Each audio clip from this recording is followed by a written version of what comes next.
Baiklah, kalau begitu, mari langsung kita dengarkan pidato visi Indonesia dari Presiden terpilih Republik Indonesia periode 2019-2024, Bapak Insinyur Haji Joko Widodo.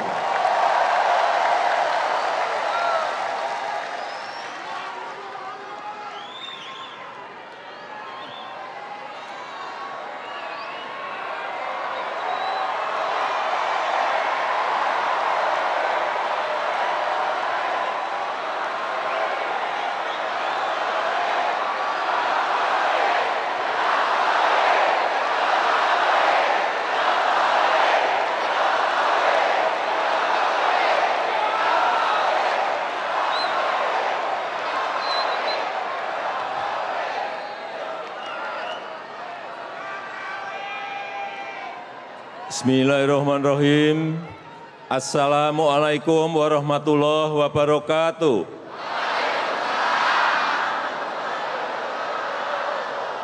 Selamat malam, salam sejahtera bagi kita semuanya. Shalom, Om Swastiastu, Namo Buddhaya, salam kebajikan. Bapak, Ibu, dan saudara-saudara sekalian, sebangsa dan setanah air, seluruh rakyat Indonesia yang saya cintai, yang saya banggakan, hadirin yang berbahagia. Kita harus menyadari, kita harus sadar semuanya, bahwa sekarang kita hidup dalam sebuah lingkungan global yang sangat dinamis, sangat dinamis. Fenomena global yang ciri-cirinya kita ketahui, penuh perubahan, penuh kecepatan, penuh risiko-risiko, penuh kompleksitas, dan penuh kejutan-kejutan yang sering jauh dari kalkulasi kita, yang sering jauh dari hitungan-hitungan kita. Oleh sebab itu, kita harus mencari sebuah model baru, sebuah cara baru, nilai-nilai baru dalam mencari solusi dari setiap masalah-masalah yang kita hadapi. Dengan inovasi-inovasi, dan kita semuanya harus mau dan akan kita paksa untuk mau. Kita harus meninggalkan cara-cara lama.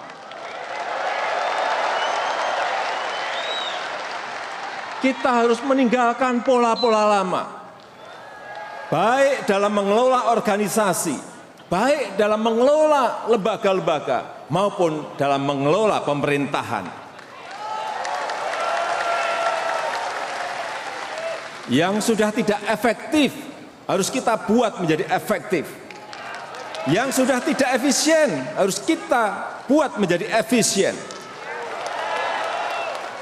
Manajemen seperti inilah yang kita perlukan sekarang ini. Kita harus menuju pada sebuah negara yang lebih produktif, yang memiliki daya saing, yang memiliki fleksibilitas yang tinggi dalam menghadapi perubahan-perubahan itu. Oleh sebab itu, kita menyiapkan tahapan-tahapan besar. Yang pertama, pembangunan infrastruktur akan terus kita lanjutkan,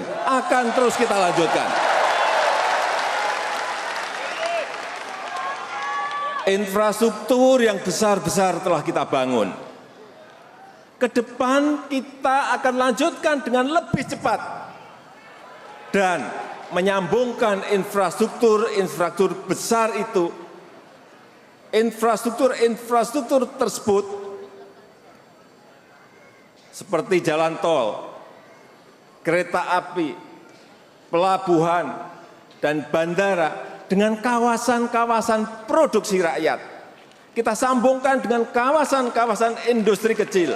Kita sambungkan dengan kawasan-kawasan ekonomi khusus. Kita sambungkan dengan kawasan-kawasan pariwisata. Arahnya harus ke sana, fokusnya harus ke sana.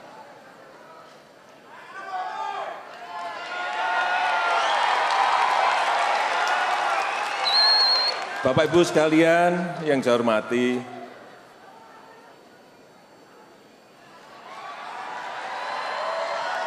kita juga jangan lupa menyambungkan infrastruktur itu dengan kawasan-kawasan persawahan, dengan kawasan-kawasan perkebunan, dengan tambak-tambak perikanan. Sambungkan ke sana, sambungkan ke sana, sambungkan ke sana.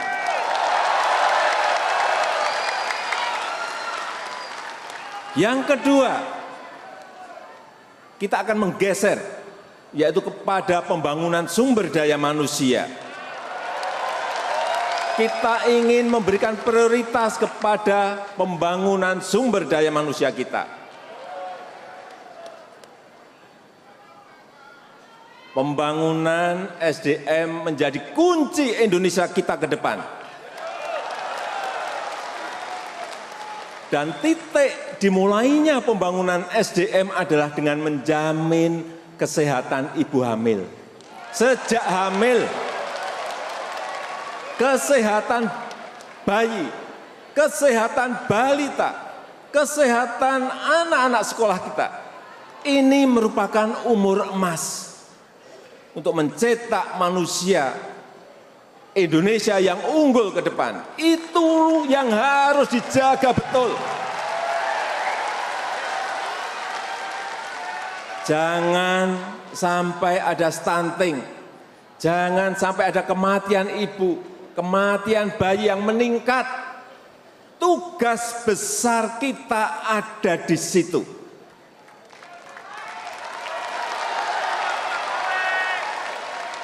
Kemudian juga kualitas pendidikannya juga akan terus kita tingkatkan. Bisa dipastikan pentingnya vocational training, pentingnya vocational school. Kita juga akan membangun lembaga manajemen talenta Indonesia. Pemerintah akan mengidentifikasi, akan memfasilitasi serta memberikan dukungan pendidikan dan pengembangan diri bagi talenta-talenta Indonesia. Diaspora yang bertalenta tinggi harus kita berikan dukungan agar memberikan kontribusi besar bagi percepatan pembangunan Indonesia. Kita akan menyiapkan lembaga-lembaga khusus yang mengurus manajemen talenta ini.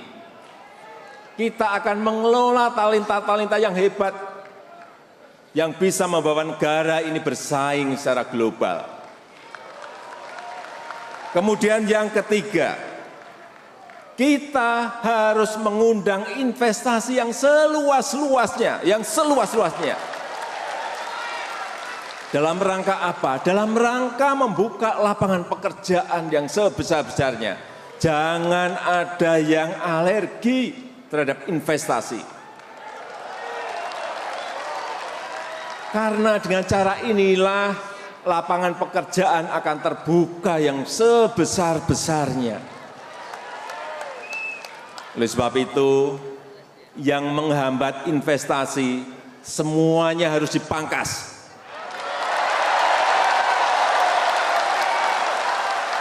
Baik itu perizinan yang lambat, yang berbelit-belit, apalagi yang ada punglinya.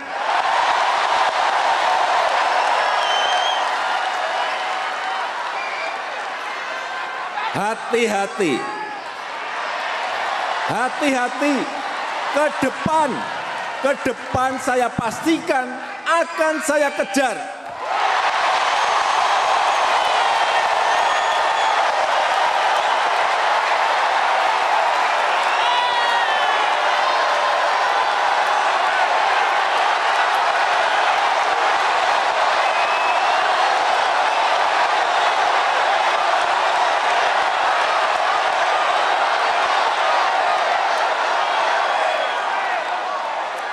Akan saya kejar, akan saya kontrol, akan saya cek, dan akan saya hajar kalau diperlukan.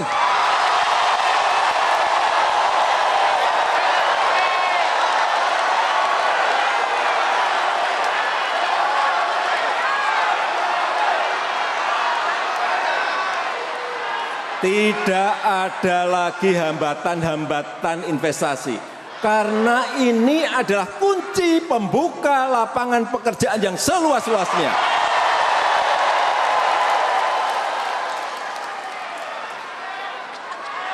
Yang keempat, sangat penting bagi kita untuk mereformasi birokrasi kita. Reformasi struktural agar lembaga-lembaga menjadi semakin sederhana, semakin simpel, semakin lincah. Ini juga hati-hati.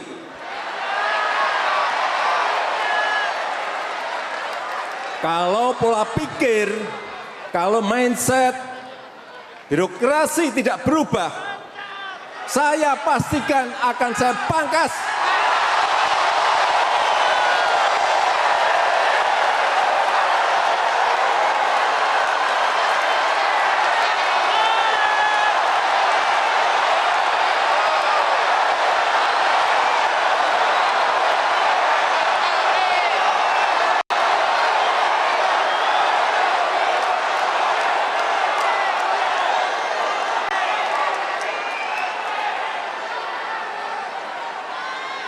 Tolong ini dicatat.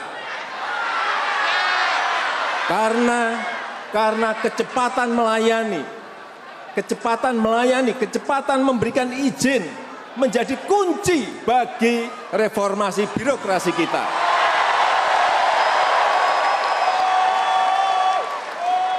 Akan saya cek sendiri, akan saya kontrol sendiri. Begitu saya lihat tidak efisien atau tidak efektif,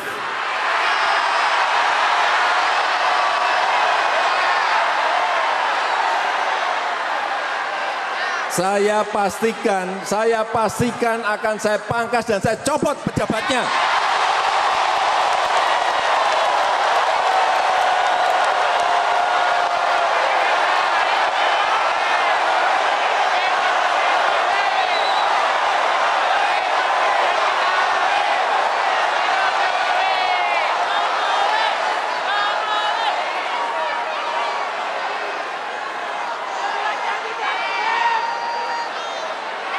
Oleh sebab itu, butuh menteri-menteri yang berani.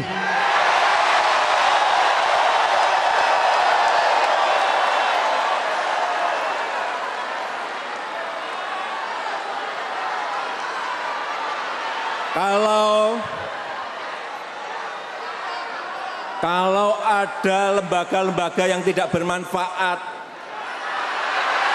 dan bermasalah, sekali lagi, kalau ada lembaga-lembaga yang tidak bermanfaat dan bermasalah, saya pastikan saya bubarkan.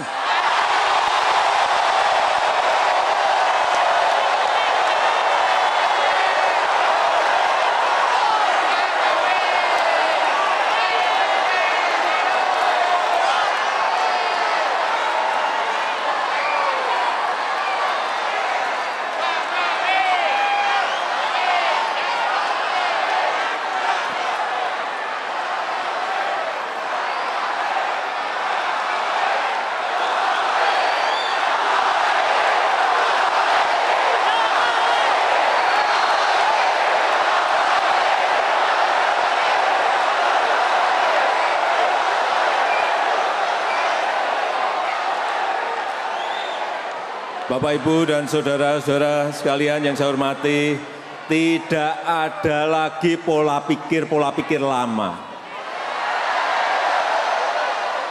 Kita juga tidak ingin ada lagi pola-pola kerja yang linier. Tidak ada lagi kerja-kerja yang hanya rutinitas. Tidak ada lagi kerja-kerja yang monoton, yang begitu-begitu saja. Tidak ada lagi kerja di zona yang nyaman.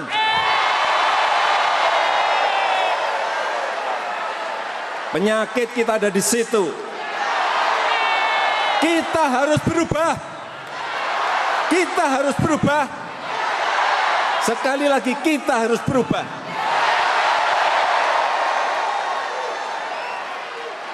Kita harus membangun nilai-nilai baru dalam bekerja,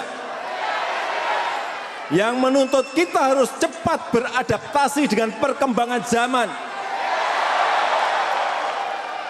Maka kita harus terus membangun Indonesia yang adaptif, Indonesia yang produktif, Indonesia yang inovatif, Indonesia yang kompetitif. Yang kelima, kita harus menjamin bahwa penggunaan APBN yang fokus dan tepat sasaran.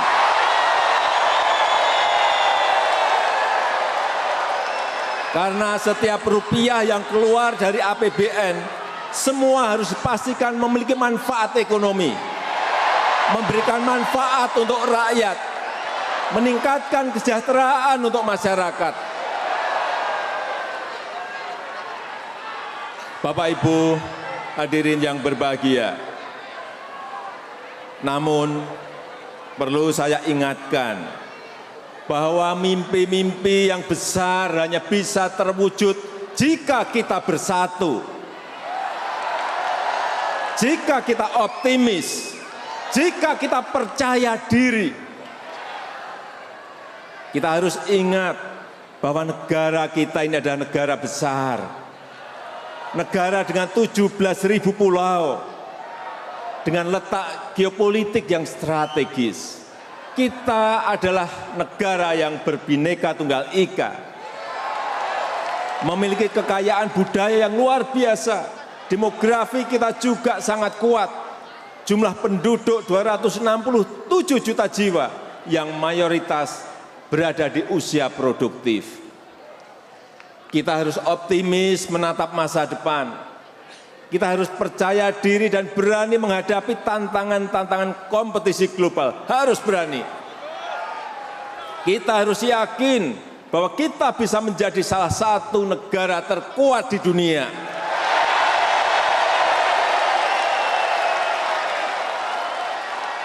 Persatuan dan kesatuan bangsa adalah pengikat utama dalam meraih kemajuan itu. Persatuan dan persaudaraan kita harus terus kita perkuat. Hanya dengan bersatu, kita akan menjadi negara yang kuat dan disegani di dunia. Ideologi Pancasila adalah satu-satunya ideologi bangsa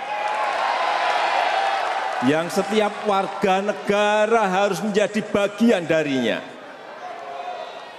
Setuju? Dalam demokrasi mendukung mati-matian seorang kandidat itu boleh. Mendukung dengan militansi yang tinggi itu juga boleh. Menjadi oposisi itu juga sangat mulia. Silahkan ingin menjadi oposisi, asal jangan oposisi yang menimbulkan dendam.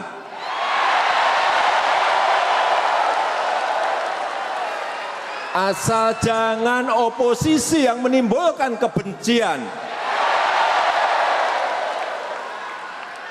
Apalagi disertai dengan hinaan, disertai dengan cacian, disertai dengan makian-makian. Bapak, Ibu, dan saudara-saudara sekalian yang saya hormati, kita ini memiliki norma-norma agama,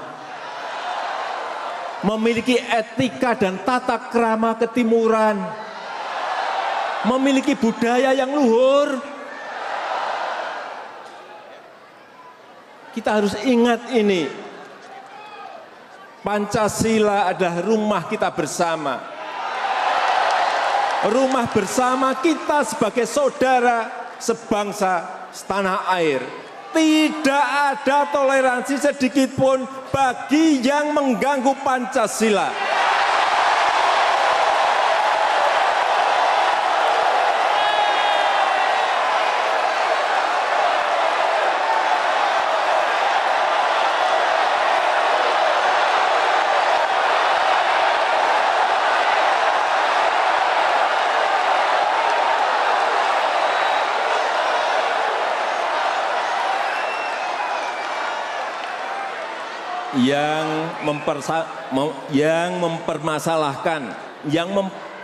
mempermasalahkan Pancasila.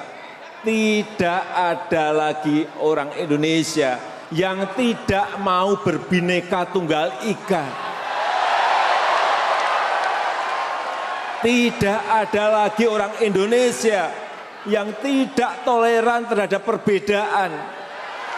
Tidak ada lagi orang Indonesia yang tidak menghargai penganut agama lain, warga suku lain, dan etnis lain. Sekali lagi, ideologi kita adalah Pancasila. Kita ingin bersama dalam Bhinneka Tunggal Ika, dalam keberagaman. Rukun itu indah.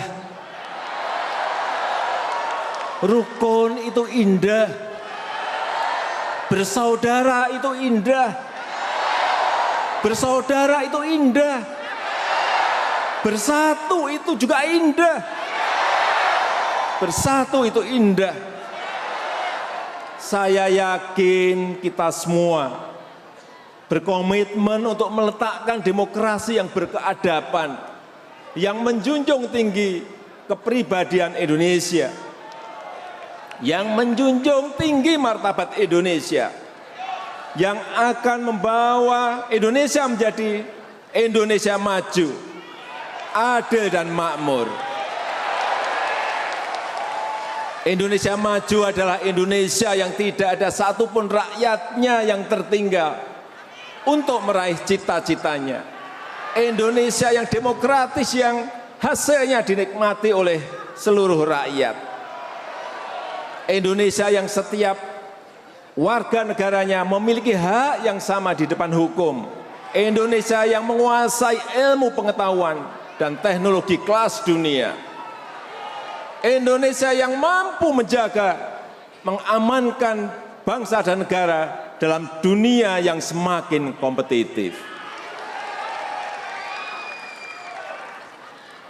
Bapak, Ibu, saudara-saudara sekalian yang saya hormati, ini bukanlah tentang aku atau kamu.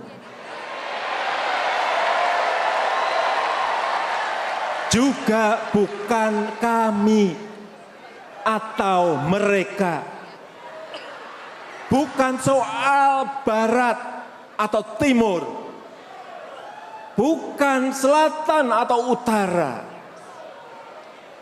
Sekarang bukan saatnya memikirkan itu semuanya. Tapi ini saatnya memikirkan tentang bangsa kita bersama. Jangan ragu, jangan pernah ragu untuk maju. Karena kita mampu jika kita bersatu.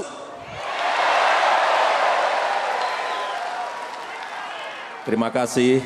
Wassalamualaikum warahmatullahi wabarakatuh. Om Santi Santi Santi Om. Namo Buddhaya, semoga Tuhan memberkati kita.